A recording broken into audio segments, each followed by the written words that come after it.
സ്കൂൾസിൽ teachers ആണെങ്കിലും label ചെയ്യുന്നുണ്ട് ഒരുപാട് കുട്ടികൾ. നീ ഒരു മണ്ടനാണ്, അല്ലെങ്കിൽ നിന്നെ കൊണ്ട് ഇതേ പറ്റൂ, നിന്നെ കൊണ്ട് ഇതിൽ കൂടുതലൊന്നും കഴിയുന്നില്ല. ഇതും കുട്ടികൾക്ക് ഭയങ്കരമായ മാനസികമായിട്ടൊരു ഡിപ്രഷൻ വരാറുണ്ട്. അത് എങ്ങനെ നമുക്ക് മാറ്റാൻ പറ്റും? ടീച്ചർമാരെ മാറ്റുള്ളത് അതിനകത്ത് നമുക്ക് ഒന്നും ചെയ്യാനില്ല സത്യം പറഞ്ഞാൽ. അതായത് ഇന്നത്തെ കാലത്ത് ഇനി അങ്ങനെയൊക്കെ നല്ല രീതിയിൽ സ്കൂളിൽ നിന്ന് തന്നെ അത് കിട്ടുന്നുണ്ട് കുട്ടികൾക്ക്.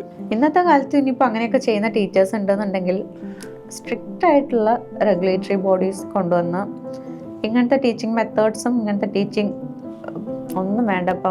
ഇപ്പോൾ ഒരു ഇഷ്യൂ ന്യൂസിലൊക്കെ വന്നിരുന്ന കാര്യമാണല്ലോ പയ്യൻ്റെ കാര്യം.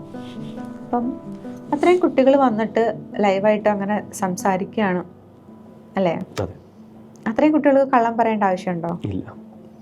അപ്പോഴും മാനേജ്മെന്റ് ആ അധ്യാപകന്റെ കൂടെയാണ്. ഞാൻ അതിന്റെ പൊളിറ്റിക്സിലേക്കൊന്നും പോണില്ല. പക്ഷെ കുട്ടികൾക്ക് അങ്ങനത്തെ ഒരു ഫീലിങ്സ് ഉണ്ടാക്കുന്ന ആളെ എന്തിനാ അവർ എക്സിസ്റ്റ് ചെയ്ത്, അതിന്റെ ആവശ്യം എന്തായിരുന്നു എന്നുള്ളതാണ്. പക്ഷെ ആ കുട്ടികൾക്ക് അത് പറയാനുള്ള ധൈര്യമില്ല.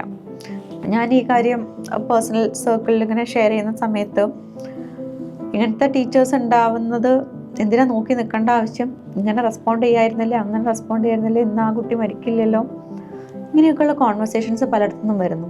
അതായത് ഈ കുട്ടികൾ വന്നത് അഭിപ്രായം പുറത്ത് പറയുന്നത് ലേറ്റായിപ്പോയി, അല്ലെങ്കിൽ അവരുടെ കഴിവ് കേടുകൊണ്ടാണ് അവർ സഫർ ചെയ്തത് എന്നുള്ള രൂപത്തിൽ.